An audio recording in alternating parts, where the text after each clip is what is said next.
Hi, how are you? I'm good. I'm good. Thank you so much. It's such a pleasure to see you today. Thank you so much for joining this interview session. It's a very big honor to have a chance to chat with you about your career. Thank you for the invitation. So you had an amazing career as a dancer, and you doing right now, keep doing the great stuff in the dance industry. There's so much to talk about, and I just would like you to let audience know about you a little bit, how everything started. How did you transition from the school to your first company to the second company, and what the decisions was behind it, and what moved you forward as a dancer, and of course later on as a rehearsal director of the Fever, of casting director. And please let us know a little bit. We're very curious. Yeah, it was just, I mean, I've told this story before, but it's a kind of a long story that started with just tap. Actually started dancing tap when I was 9 years old, 8 or 9 years old. And it was just kind of a recreational thing. My parents used to watch a show called Lawrence Welk. It was like a big band show and it had a tap dancer in it. And every time the tap dancer came on TV, I would start jumping around the room and imitating. And my mom asked, do you want to take tap lessons? I said, okay. So Mhm. I did that for a couple of years. And then my teacher said, well, if you want to help your tap, then you should probably take jazz classes. And I was like, I don't want to do that. But I went to another school, took a class that had both tap and jazz, like half hour, half hour. And I hated the jazz part and I just wanted to get through the jazz so I can do the tap. Right away, you like it's not my thing. Nah, yeah, I was like, I don't want to do this. And then one Okay. day I thought, oh, okay, I'm just gonna try. I'm just gonna put my effort into it. And then I realized I like jazz too. So yeah, and so then So one I day you started was becoming, hating it, and another day like I love it. yeah, pretty much. And Okay. yeah, and so I started doing both, and then my teachers came and said, well, if you want to improve your jazz, you need to take ballet. And I was like, oh, ballet, I don't want to Okay. take ballet. Another Like I thing don't want to take ballet. in the basket. Yeah. But they said, okay, well, we have a men's class on Saturdays, so you only be with the boys. You don't have to go in with the girl. And then I went into ballet class, and that's when I realized, oh, this is really hard. So I So you mean, liked what it was hard, or you did not like what it was hard? I liked that it was hard. I mean, You like the if challenge, people basically. who know me is that if it's too easy, I'm like I'm not interested. Makes sense for sure. And Feel better so dancer. Yes. since it was difficult, I'm like I'm gonna do this. I'm gonna Yeah. master this. So Sure. and then from there, I just went on to contemporary and then commercial dance and hip hop and everything. So yeah, I did from there. I went into ballet companies and well, I was in the ballet company, local ballet company from my studio. Wasn't happy with my technique. So I took a year off, went to Boston Ballet School. That's why I performed with Boston Ballet and their Nutcracker. And then auditioned for Ballet Austin and I got into Ballet Austin. So I was in Ballet Austin for 2 years plus freelancing. I've been freelancing in ballet pretty much my entire career, even when I kind of went completely into contemporary. But then after Ballet Austin, I thought, oh, I'm going to try Los Angeles. And thinking, wow, everyone there's going to be like super strong. It's going to be these great dancers. So I moved to LA and found that the dancers generally were actually not that strong. And I learned a lot about the industry, about the politics that go into industry, about how making contacts, that whole thing. And then Edward Lock came to LA and Oh, audition for La La La Human Steps. was it And like? Sorry, I interrupted you. Like so many questions, by the way. When you said like you was freelancing your whole career after Ballet Austin, but then you came to LA and you start to realize how the contracts are made and politics behind the ballet industry. mm, So before you, well, the commercial industry, because LA is mainly the film and TV. So I was I doing see. film and TV. Yeah. I see. So what's the change? What's the biggest challenge? What's the biggest difference for you from your perspective? Well, I mean, I grew up believing that if you were good enough, then you would succeed. For sure. And that's not totally the truth. You know, In the adult world? And yeah, I mean, when you get into the real world, you realize that how important connections and contacts are, how important it is to know people, to know the right people. And it's all, I mean, in some ways, it's human nature. If someone wants to work, if I have like 10 people who want to work for me and all 10 of them are great, who am I going to pick? And if two of them are my friends, but they're all great, I'm naturally going to gravitate towards my friends. So it's just because there's less risk. I already know how they work. I already know who they are. I know their personalities, so. But may I ask a question here? Don't you think there is really less risk? Because sometimes people can use knowing you as advantage. Specifically right Yeah, now, you're a casting they are. director, right? Well, not sometimes, they do. They So do. how that is coming to the being solved? Yeah, I think it's. I mean, it's Because it's it's very rare, right? When person is not crossing the line, knowing how much access they can get from you. Like, I think that's very required lots of, self-control and professionalism at the same time. Well, from the other side, from the casting side, person running the audition, it does get tricky sometimes. I mean, it does get For sure. tricky, in the sense that you have people that know you who maybe expect special treatment, and sometimes Even it's even not though even conscious. like this, Sometimes they okay. do, but they don't even know that they do. Yeah, but that's And right. then yeah, I think where it becomes unethical is when you allow that personal relationship to make you make a decision that is not good for the project. So bringing in someone who's not as good for the project than someone else who you don't know who is better for the project. You know what I'm saying? But if you have everybody's the same, everybody's great for the project. Sometimes because the thing about productions are very, very expensive and very risky. So from a production point of view, you want to reduce your risk as much as possible. So if you have a dancer in front of you that is just as good as everyone else that is, on your short list, but that person you already know for a fact that they're reliable, that they will show up, that they will answer your email and text or whatever. You want to reduce the risk.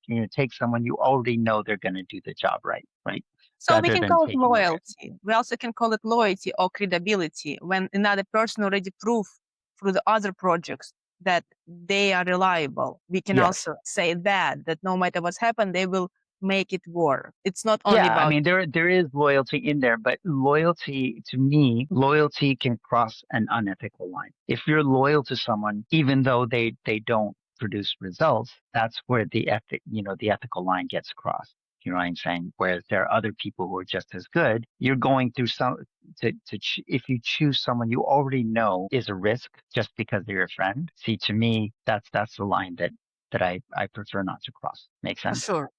That But the in, problem is in this industry, there are a lot of people who do cross that line, for sure, I can unfortunately. imagine. Yeah. So, and sometimes it's not that easy. I mean, sometimes it's kind of like, it's hard to make that decision sometimes, and you have to decide. Sorry, go on. What's Sorry. that? No, You have I to. was just going to say you have to decide, which is riskier for me to go with someone that I already know. They're sort of reliable, but not all the time, but they're very good, or someone who I know they're good, but I know nothing about how they work. So you kind of have to guess sometimes. What is your perfect balance in that moment then? What you looking for?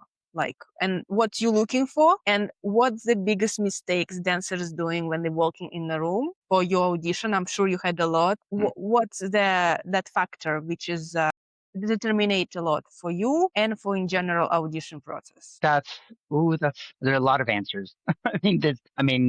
So the thing is that not all projects are the same. You have some projects where, okay, I need really, really great dancers. And then you have other projects where I need dancers that can move a certain way and look a certain way, but they don't have to be the best in the world, you see? And for roles like that, even if I cast the best in the world, most of them will not want to do those roles.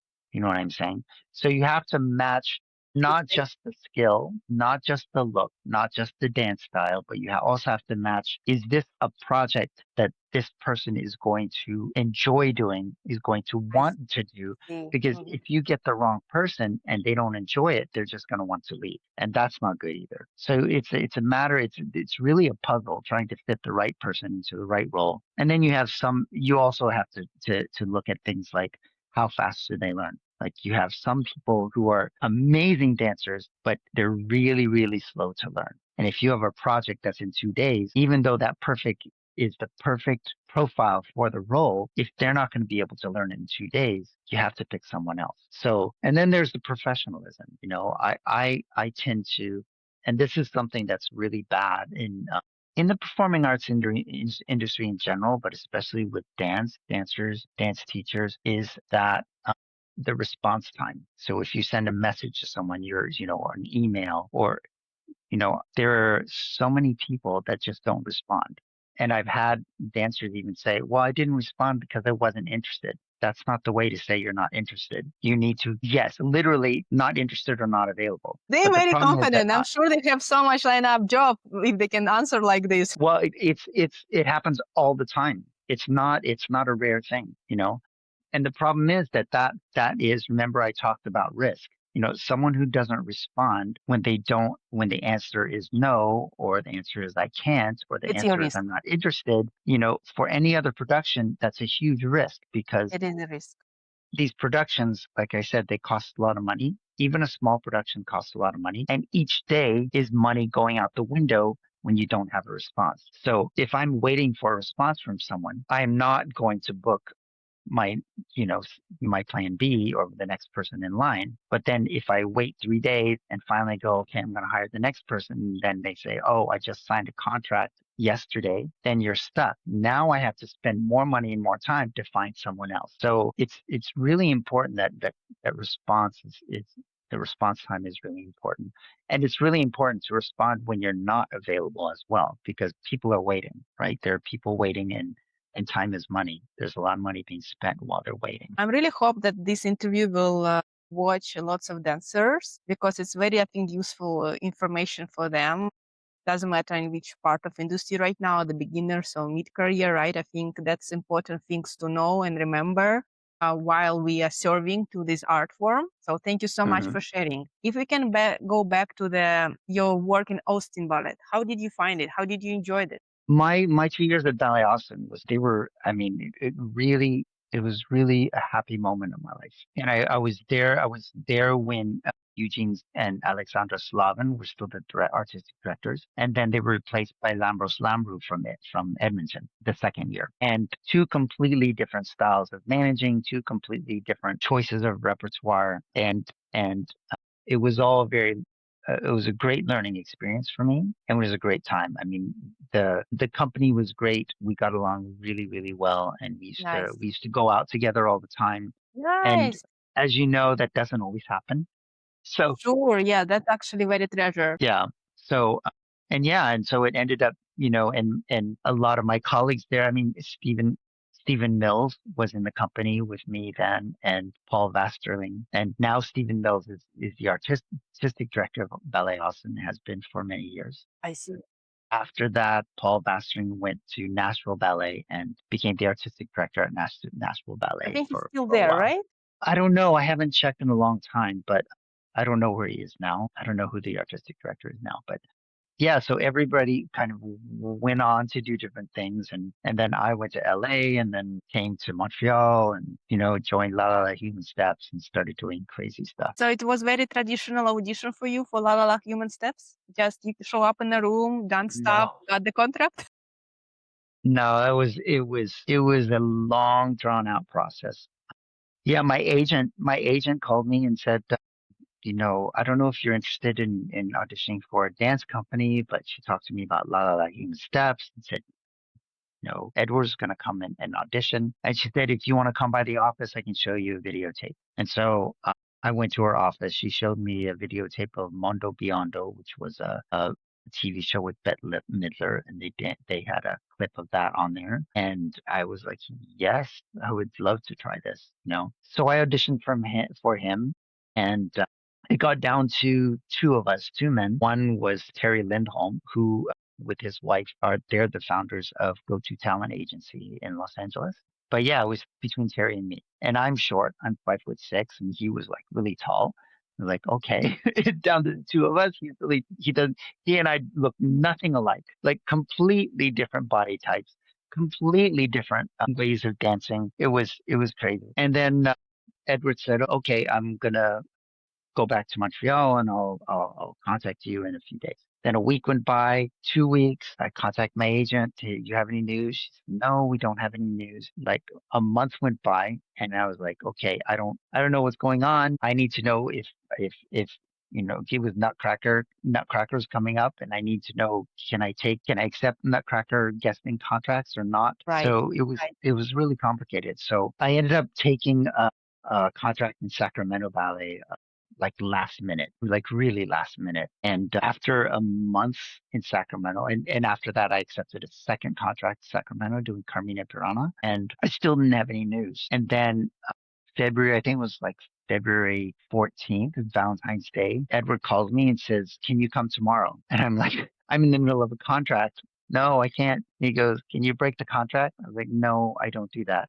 I was like, "No, I don't break contracts, and you wouldn't want me to do that to you." So Oh I my literally, God. yeah, it was crazy. So, yeah, so I ended up finishing the contract, and the day after the contract, I drove from Sacramento all the way back to LA. You And the broke the day after, contract? You did? no, I finished the contract. And then I drove the 8 hours down to LA the next day. And then the next day, I was on a plane to Montreal. It was crazy. How long I you left all my stayed? furniture. I left my stereo. I left Oh my everything to my God. roommates. And I basically lost everything. It just came to Montreal. How long it was from the call of from Edward Lock to your contract is finishing? It was only like 4 or 5 days. My gosh. So it's okay. It's not for Yeah, it five was at months. the So it end. was fine. Yeah. Yeah, but Why he was it waiting was, for so long? what was that? You never ask why it took him so long to call you back? Well, after getting to know Edward, then I learned that everything takes a long time with him. Decisions take a long time. He never makes a snap decision, right? It always takes him a long time. So, and then I realized, that's Edward, you know. Okay. So that And was just then when I did end up I arrived in Montreal. I didn't know where to go. I didn't know where I was staying. I had no information. I called the office and there was no one there. The office was closed and there was just a message on the machine. If this is Rick, maybe you can come to my house. It was the secretary. Come to my house at this address. So that's what I did. And I ended up staying at her house for like a month, I think, while we were doing rehearsals. It was crazy.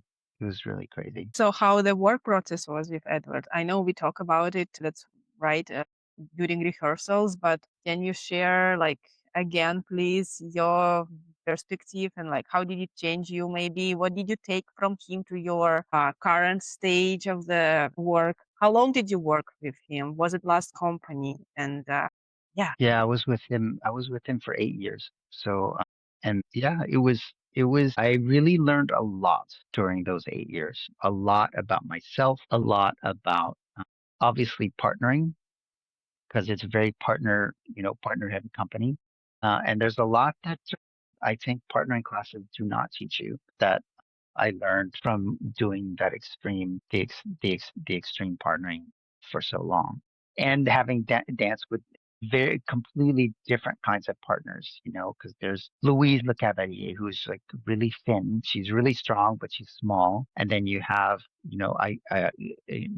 Sarah Laurie, who was like very strong, muscular, almost my height, hmm, a powerhouse. And then Lisa Kovacs, who was tall and thin, like completely different partners, and understanding the counterweight mechanics of how you get someone to turn so fast, how you get someone to react, and how you a lot of the push pull dynamics of how you hold your body and your arms in order to be able to do that the quick partnering, but also to be able to counter when something goes wrong.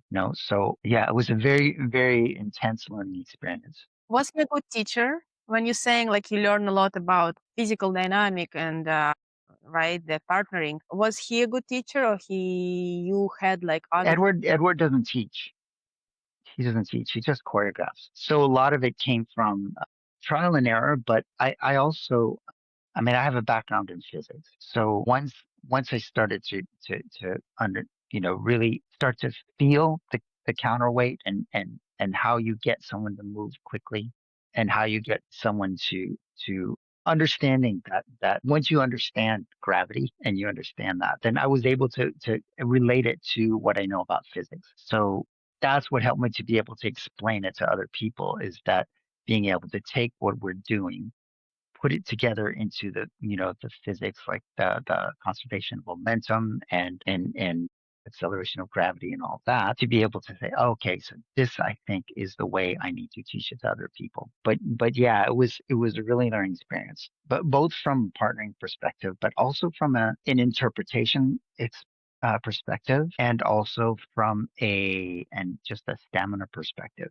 And I think that when you get into a show that's so extreme that you're not even sure if you can even make it to the end, that's how difficult it would be physically. It's like, going, like, preparing before the show, wondering, am I even going to make it to the end? I think there's a lot that you learn about yourself. Sure. I think that, every day we have this facade in front of us. Like, this is the person that I present to the public. And then when you get to that extreme fatigue and then the adrenaline is taking over and you're just trying to survive on stage, I think that facade drops. Like, you don't have energy for that facade anymore. And what people see and what you're giving people is nothing but you.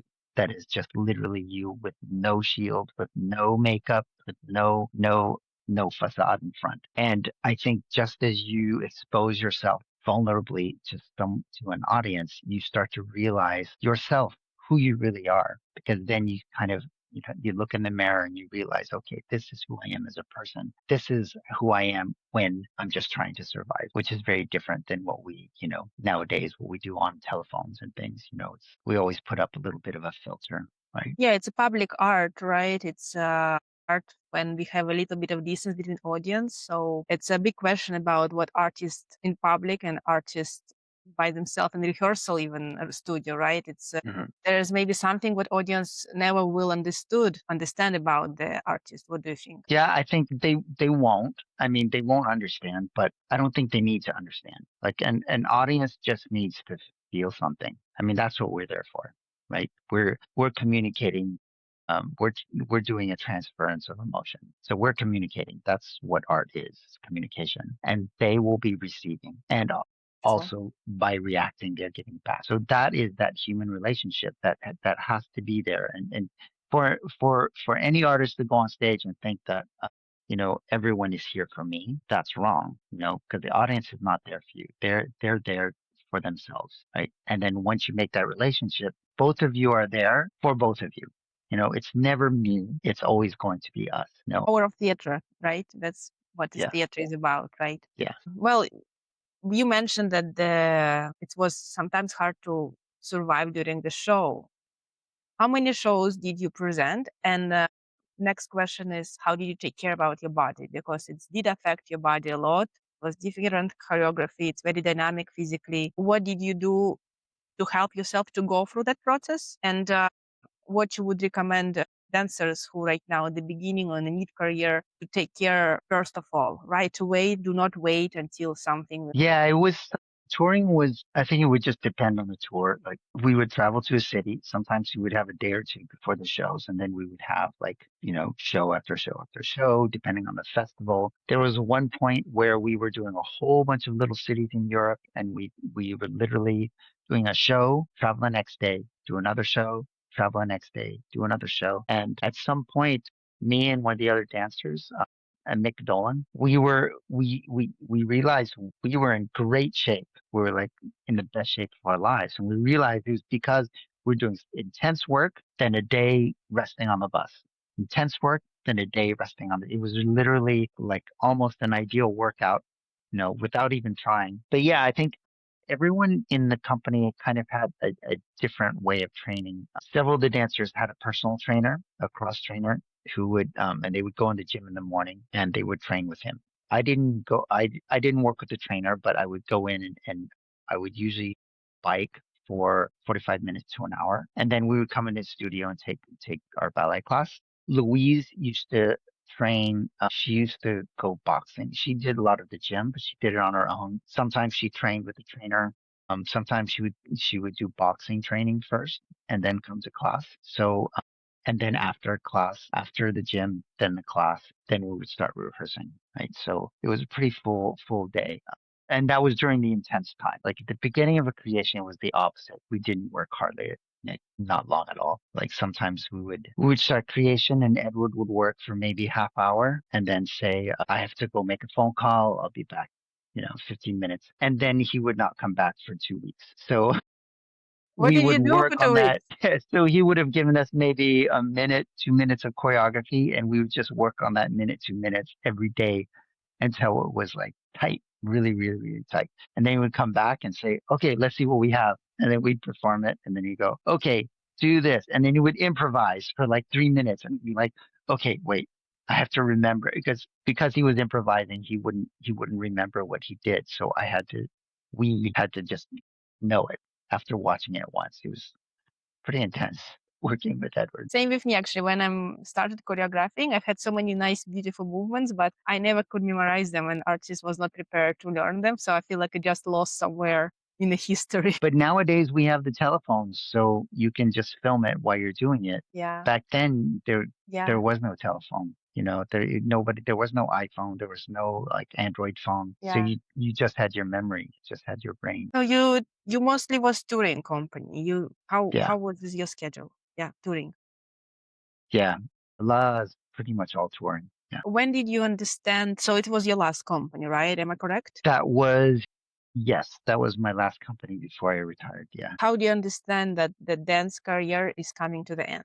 I think for a lot of people, your body tells you. For me, I had a plan, and I had planned when I was we started work on Salts, I think it was. In French, it's Exaucé. And I had a plan to finish that show, that tour, do one more, and then stop. And during that one tour, there was a lot of interpersonal problems between the dancers, and it got to a point where I just didn't want to do it anymore. So after that show, I stopped. So that So was right before you Amelia. stop enjoying, right? Enjoying the atmosphere inside. It's kind of build Yeah, up. I mean, I still love dancing, but the atmosphere within the team was just not comfortable anymore. And so, and actually, Louisa Cavalier, she stopped before I did. Okay. So, yeah, so she left, and then not long after I left. Was it hard for you, or it felt like relief, or what? Well, I think it was hard in the sense that I did want to do one more creation with Edward, but it was, if I'm not going to enjoy the atmosphere, then why do it? It will It's just be We very, don't make a very. whole lot of money as dancers, why do it if you're not enjoying it? And so I decided to move on. And there were other things that I wanted to do too. I mean, I wanted to go back into music and maybe do some music projects. I just wanted to explore. I mean, I like to do different things. And if I do one thing for too long, I get bored. And so I like to do different things. So I think by then I was like, okay, there's so many other things I can do, so it's just time to quit. And yeah, sometimes you miss this stage, but I think I was at that point just mentally and emotionally I was ready to stop. So it wasn't quite so difficult. It was difficult reintegrating into a normal society after that, For trying to sure. get a normal job, you know, that was a little bit more difficult. But no, I think I was ready.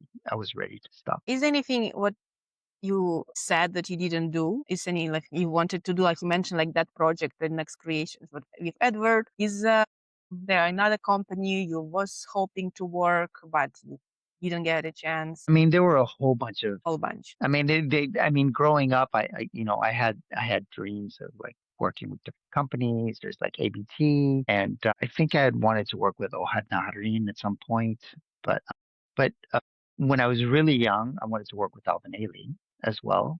And I actually, for a long time, I wanted to do musical theater. Hmm. And I did a little bit of musical theater, but at some point I didn't want to do that anymore. I was always very inspired by the old musicals, the 1920s, 1950s musicals with, like Bing Crosby and Denny Kaye and Donald Whole O'Connor and different world, right? Inside completely you as different well. world. Yeah. But I wanted to do all of that. I wanted to do it all. So but I think most of my serious goals in life, I pretty much achieved them all, and then I got into Cirque du Soleil running casting for dance. I started actually doing casting for music, and then they switched me to dance after that. So at some point, by the end of Cirque du Soleil, it was like, okay, I've reached all my goals. What's next? What's the next challenge? It wasn't. And then the next challenge, as it turned out, was COVID. Yeah, it was quite a challenge for all of us, for sure. How was transitioning into the casting director for Cirque du Soleil? How that happened? It was your idea or somebody came up? It was your first normal job after you ending your career as a dancer? Yeah, I guess the first, well, not, no, it wasn't the first. I mean, throughout my career, I've always done normal jobs. So I've always worked in offices. In the summer during the off season, I always would work in offices instead of like waiting tables or something. I always worked in offices because I wanted those skills. I wanted to learn those skills, and so I decided I wanted to work in offices instead. And yeah, so then when I stopped, I actually had started an online music label. And this was before, selling music online was really popular. This is before iTunes, before CD Baby even. And I wanted to sell this online instead of in the CD stores. And then CD Baby, I discovered CD Baby, and I produced one group, one CD, and started to sell it in CD Baby and sell it and they wanted to sell it in the regular CD stores. So I said, okay. But then 2 years after that, online sales passed up CD sales. And then all of those, CD stores started closing down. H&B closed down, they're all closed.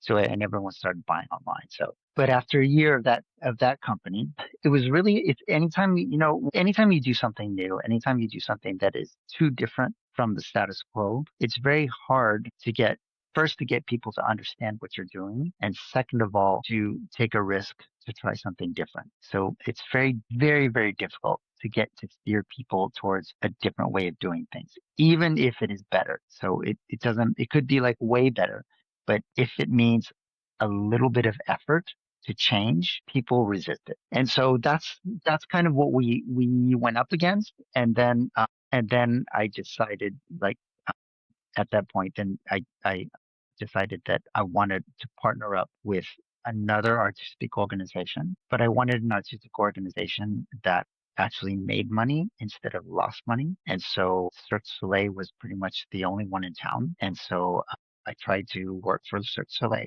and I went through an agency. And that's how I started at Cirque, was I through an agency, and I was doing tour logistics, which is extremely boring. And I was there for a year, and then I applied for the talent scout job in casting and didn't get it the first time. But then I finally had friends communicate with the casting department to let them know that I was interested.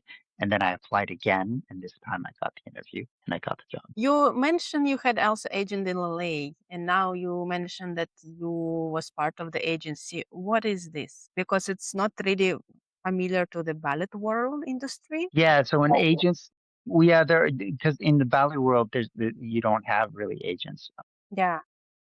There is one now, a new one called, Coda Classical in Europe, but they're pretty much the first agency for ballet dancers and for ballet companies. So an agent is, okay, so I'm trying not to make this long explanation, but so an agent is the one that usually, let's see if I can explain it a different way. I think I know, So we know what does it mean, but it was from commercial industry in LA, or from which part of world you connected to the agent? Well, my agent is in Los Angeles, was in Los Angeles. It was Julie McDonald, who is one of the biggest dance agency in the United States is MSA, McDonald Selznick. So the McDonald, that is Julie McDonald, who used to be my agent way back when I was in LA.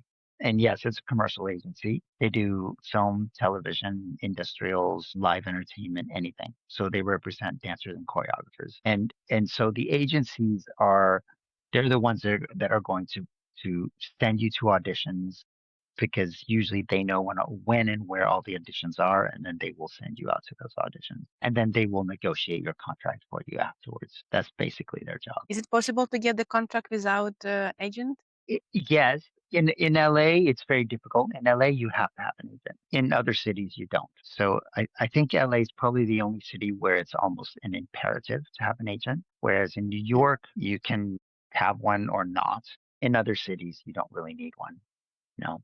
So there are a lot of agencies in the UK as well, but even then you don't have to have an agent, right? So, because especially as a dancer, a lot of the dance auditions are going to be posted anyway. Yeah. You can find them, and you can and they usually indicate whether they're union calls or not union. If you're a union, if you're part of whatever union is being used for that production, then you can just go and audition. If you're not part of the union and it's a union production, then you can go and hope that, if they haven't found anybody union or, then they will allow you to audition. But most of the time they have to go with union people first.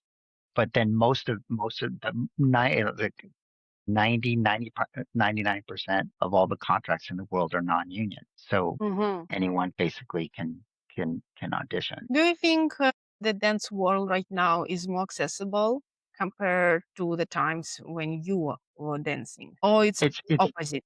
It's become more on a distance to get into. uh, I think with respect to accessibility, it's definitely more accessible. I Hmm. mean, it's so much easier to see what's going on around the world. Hmm. Because with no internet, you're stuck with whatever's on commercial TV or whatever you see live yourself. So if I want to see something in New York, I have to be in New York to see it. Whereas now I can just open my phone and find something. I think th- so accessibility is definitely much greater with the internet, but I think that the perception of what it actually takes to get to that level, I think because of the internet, people don't quite understand just how much investment it takes, how much time, how much dedication, and how much and just physical and time investment that it takes in order to become what you see on those videos, right? And I think today everyone and I actually heard something on the radio quite a while back about today's generation wanting to skip all of the training and just Sure. get to the objective. And the report on the radio report was not about dance. It was talking about just in general all professions.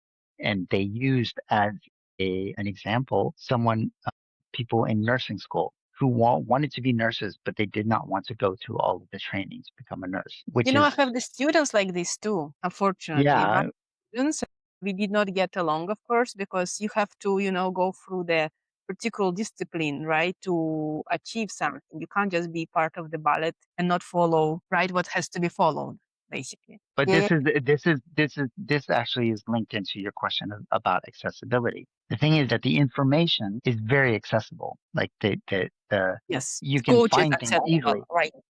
but the time it takes to master that information is still the same as it was Yes. 50 years ago. And people, not all of the students would like to put that efforts. They want to be in the ballet class, they want to be part of the ballet community, but they don't want to commit to that. That's very tricky for me to understand. I think because there's some people who, and this, I think it's in large part, maybe not in all parts, but large part because of the whole influencer community, the influencer idea, the idea that you can go on social media and suddenly become a star. Yes.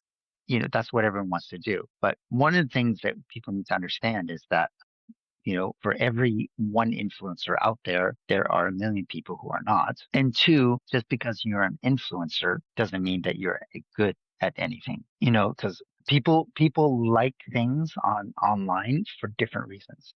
They might like someone because they're just cute.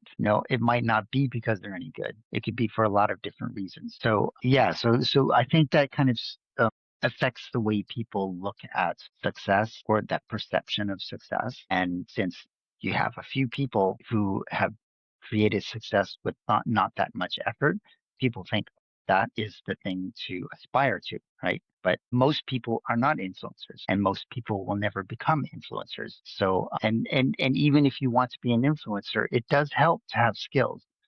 Even though you can become an influencer without having skills, most of the time it's better if you do. You have something to really give people, whether it be live or on video. But yeah, so all of that I think affects the way we see success and the way we perceive the path to success. I'm glad that you mentioned it actually. Thank you so much because it is important. And I'm actually like how Instagram changed right now. I remember when I was a teenager, it was lots about aesthetics and nice, beautiful photos and philosophical quotes. And now it's more about experts talking and a lots of sometimes useful information and doctors and I don't know, and ballet coaches. And like you can find like much more useful information right now, but there's still lots of, yes, that fast success and fast results, which is not fortunately or fortunately a truth about the life. The time cannot be canceled to become an expert. That's for sure. You need to make mistakes. You need to grow. You need to make choices. You have to take responsibility for what you're doing and learn from that for sure. Absolutely. We almost done, but I have a few questions, last ones, and you working with different type of the dancers, right? And different projects you mentioned and classical train and contemporary and you see different bodies and different paths, how people, where they fit better and by their mindset, artistic skills, technical skills. You probably see the switch between two type of the dancers. Oh, he's good here, but also can be good here, right? And artists, sometimes they understand that too, that they have more than they just have been told to do or trained or used to do for a long time. People who want to break it through, dancers who in some moment of the career would like to try something different. What's the advice? Is it possible or it's better to not do? What's the warning? Do you think it's a good idea? How to go to that path if somebody would like to try from classical train become a contemporary. So you done it yourself, how I understand, right? From your today talking. So what you could say? I think that for any change, especially a change, and a significant change, people have to be comfortable with risk. I mean, everything's a risk.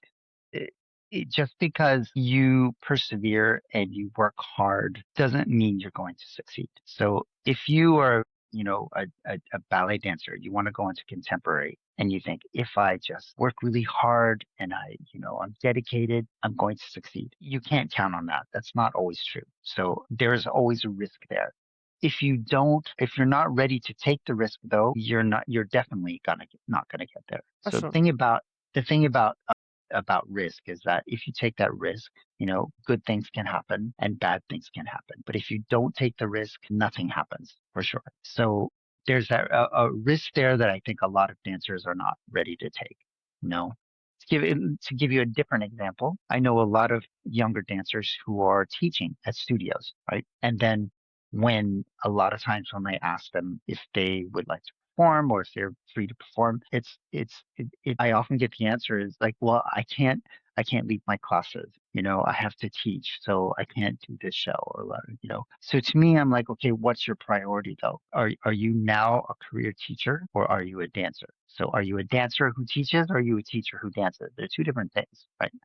So yes, having to leave your classes is a risk, but what is the career path that you're aiming for? There's always going to be risk, but you have to decide, are you a dancer? Do you want to be a dancer or are you a teacher? And I think that's important because if you're a teacher, then your priority is teaching. If you're a dancer, then your priority is dancing. And yes, there's risk. I know everyone has to pay the bills and so they can't risk losing the teaching job, but there is that to consider. I have always taken some crazy risks in order to be able to take my career to the next step. And sometimes I lose, but sometimes I win. And when I win, the wins are what take your career to the next step. For No, sure. but like I said, if you don't take the risk, then nothing happens. The status quo remains. So basically, nothing is granted, but you have to decide for yourself and keep trying. Basically, the new choreography, the new style, show up on new classes, try something new, try new audition, write something, put it in your schedule, and try to make it work. Basically, but without actually guarantee to yourself a success. There's never any guarantee. There are no guarantees. No, there are no guarantees in this industry. There are no guarantees in life. But one thing for sure is that you do not evolve without risk. You don't move up in your career or in your goals without some sort of risk. No. And if everything you do is without risk, then what is the actual value of your objective if you attain it? Some people might be incredibly lucky, and with no risk, their career goes to the top. But a lot of times, and I don't want to generalize, but very often what happens is people who get through their career path that way, they tend not to understand the value of what they've attained. They don't understand the value and how much, what it takes everyone else to get there. And so you tend to take that for granted. Right. So only people who took risk, they can understand the people who's doing the same. I think it's easier. Once you've lived something, it's easier to understand someone else who's living that. The last question. It was honestly a wonderful interview, and thank you so much for sharing so much wisdom. I'm really hoping that dancers will watch it and will comment and will ask you more questions. Who knows, maybe we can record second part after a while. But last thing, like, you have been in both sides, in dance industry, in the studios, in behind the wings also as a casting director. One advice which you could give yourself at 20 years old. If I could look back, at 20 years old, I was very, very shy and rather introverted. And if I could look back, I would say be social, which is the funny thing to say, be social, because it's all those connections that end up, years later coming back to you in a positive way, right? Interesting. It's all those connections. So don't stuck in your head, basically, right? We artists tend to have this inside world, right? Which is growing inside us, and we sometimes enjoying it. So do not go there too much. Yeah, I think a lot of like being, I think I spent too much time concentrating on working hard. For sure. We all, and not working smart and not understanding that even if you're the best, it still helps to know the right people. So I think there are a couple of different pieces of advice I would give myself. One is to work smart and not hard. And the second is to get to know people, really get to know people. Be social and work smart. What is it for you? Well, I think there's, one of the teachers in Orlando from Southern Ballet Theater when I used to go down to Orlando once in a while to take class. And he told me, I've always felt that you use too much energy to dance. So, and it's putting your energy, and I think what he meant was putting the energy in the wrong spot, in the wrong place. I think there's a lot that gravity will do for you. Like gravity is actually our friend, and it makes technique easier. And I think technique is understanding how to use gravity in your favor instead of trying to just muscle through everything. Like trying to put in too much energy, you actually end up fighting against yourself, and you spend a lot of energy and not be able to achieve your objectives. Finding the harmony inside the body. Finding the harmony, basically. Yeah. Great advice. Rick, thank you so much. I really appreciate your time and your wisdom and your experience. It was great. Thank you so much. And I hope to see you somewhere in Montreal or Toronto, somewhere in the future, and we'll talk soon. All right. Well, thank you. I hope you enjoyed it. I hope I did not take too much of your energy today. No, it was a pleasure. I'm glad to hear. Bye-bye, Rick. Bye.